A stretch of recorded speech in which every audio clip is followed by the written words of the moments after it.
एक समय की बात है। एक किसान था जो कुंदनपुर नामक गांव में रहता था। उसकी उम्र हो चुकी थी, जिसके कारण उसे खेती का काम नहीं होता था। इसलिए उसने सोचा कि क्यों न वह अपनी खेती की ज़मीन और अपनी भैंस को बेच देगा।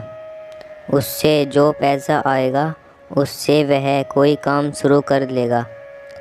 अगले दिन उसने पूरे गांव में चर्चा फैला दी कि वह अपनी ज़मीन बेचना चाहता है और उसे कोई उसकी ज़मीन खरीदने वाला चाहिए।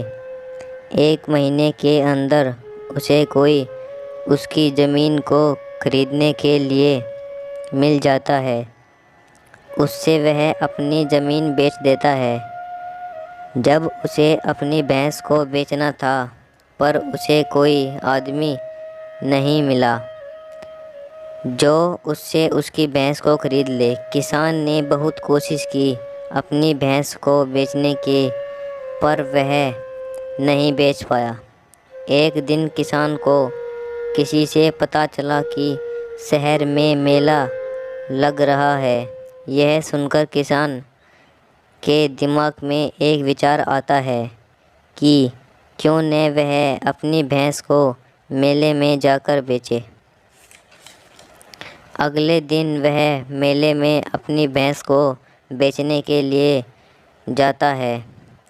रास्ते में उसका सामना एक डाकू से होता है।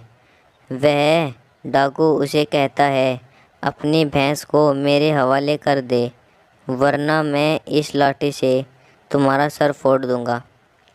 यह सुनकर किसान डर गया और उसने अपनी भैंस डाकू के हवाले कर दी।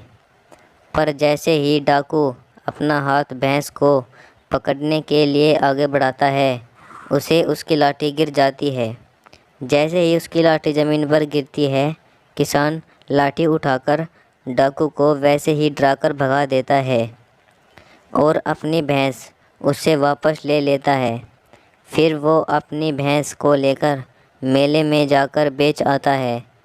अब उसके पास बहुत ज़्यादा धन होता है, जिससे वो एक नया काम शुरू करता है और अपनी आगे की ज़िंदगी गुजारता है।